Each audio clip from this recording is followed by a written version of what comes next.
Hi friends, welcome to share and life. இன்றைக்கி நம்ம சேனலில் மொறுன்னு ராகி தோசை எப்படி பண்ணலான்னு பார்க்கலாமா? வாங்க வீடியோக்குள்ளே போகலாம். ஃபஸ்ட்டு 2 கப் முழு ராகி எடுத்துக்கலாம். 2 கப் ராகிக்கு 2 கப் அரிசி கரெக்டாக இருக்கும். நான் இன்றைக்கி செங்கல்பட்டு அரிசி தான் எடுத்திருக்கேன். இதுக்கு பதிலாக நீங்கள் இட்லி அரிசி கூட எடுத்துக்கலாம். 1 கப் உளுந்து, 1/4 கப் பச்சரிசி, 1 டேபிள் ஸ்பூன் வெந்தயம்.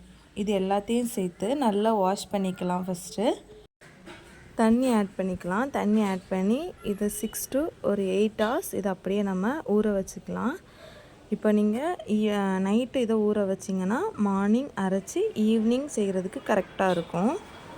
இப்போ நான் நைட்டு இதை ஊற வச்சுருக்கேன். இப்போ நம்ம கரெக்டாக ஒரு 8 hours நல்லா ஊற வச்சாச்சு. இப்போ நம்ம இதை மிக்ஸி ஜாரில் கன்வெர்ட் பண்ணி நல்லா தோசை மாவு பதத்துக்கு நல்லா அரைச்சி எடுத்துக்கலாம்.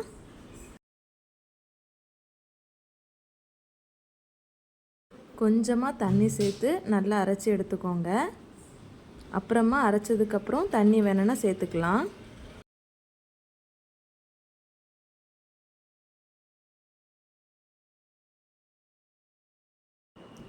இந்த பேட்டருக்கு தேவையான உப்பு ஆட் பண்ணிக்கலாம். நல்லா கையை வச்சு கலந்து விட்டுக்கோங்க. கலந்து விட்டதுக்கப்புறமா ஒரு 6 to 8 hours இதை அப்படியே நம்ம புளிக்க வச்சுக்கலாம்.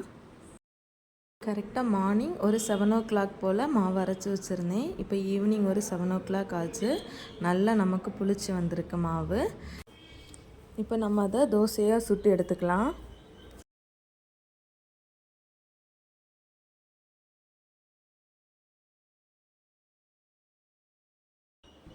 ஒரு 2 டேபிள் ஸ்பூன் ஆயில் விட்டுக்கலாம்.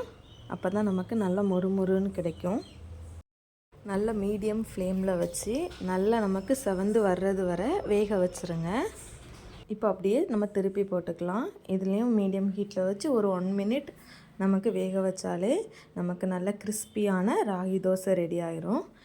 இந்த வீடியோ உங்களுக்கு பிடிச்சிருந்தனா லைக் பண்ணுங்கள், ஷேர் பண்ணுங்கள், சப்ஸ்கிரைப் பண்ணுங்கள். தேங்க்ஸ் ஃபார் வாட்சிங்.